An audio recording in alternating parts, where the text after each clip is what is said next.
Do you recognise this rather lovely spot? Sort of?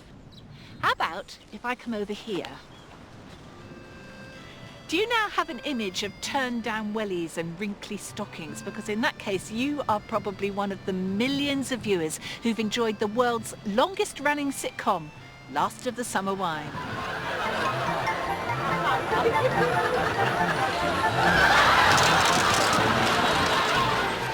This week, Songs of Praise is deep in the Yorkshire Pennines to celebrate Summer Wine's 37 years on air and to find out more about its famously beautiful backdrop, Holmfirth.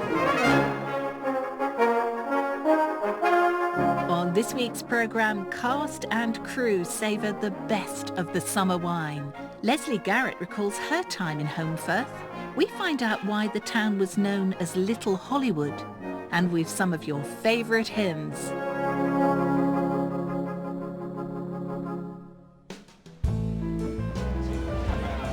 Visitors are drawn to Holmfirth because of its on-screen past and its thriving off-screen present, mixing vintage wine with the new, so to speak, and we're going to be raising a glass to both. And here you are at Sid's Cafe. Yes, indeed. It was tempting not to walk in there and say, hey, 3 teas, Ivy, you know. Were you expecting to bump into Nora Batty? No, I've got a photo of me on the steps, though. The duck race is a summer favourite in rural towns and villages across the country, and Holmfirth is no exception. There are about 10,000 ducks here, and they've all got numbers on, and not to be outdone, Songs of Praise has got its own, with its logo and a dog collar, a duck collar. So here goes.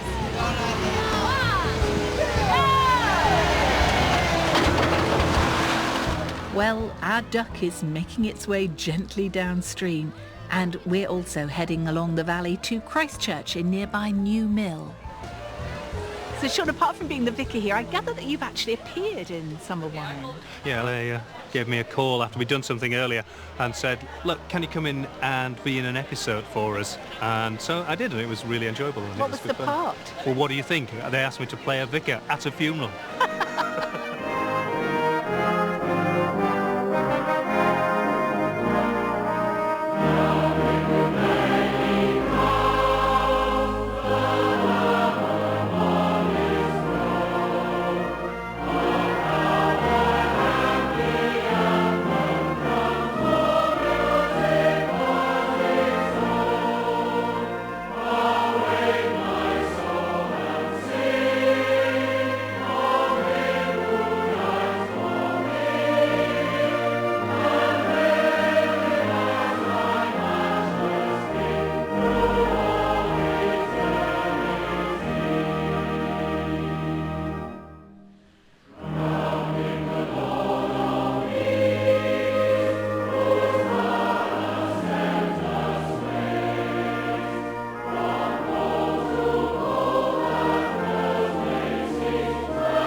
I think we've got a foothold in a world that probably never was, but it's a world that lots of people would like to think there is.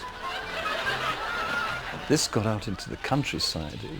They're wide open hills. You can almost feel the dust on the walls. It was beautiful. Tracking detail. Steady. Steady. Go!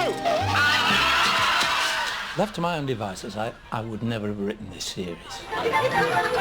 It's hard to believe nearly 300 episodes on, but when Roy Clark was asked to pen the series back in the early 70s, he was underwhelmed by the idea of it starring 3 old men. I was really genuinely on the point of having to ring and say, I'm sorry, I can't do this. When it occurred to me that if they were all footloose and free, then they were in the same position as adolescents or young kids at the other end of the age scale. And once I saw them as kids, it clicked. Most of the characters are rather exaggerated. Thora Hird always looked like people's mothers. They'd write in saying, she's exactly like my mother. Many of the characters in the series were based on people Roy knew back home near Doncaster.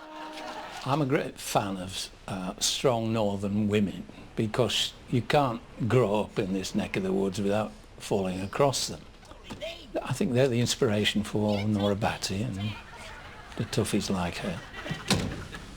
We're all right?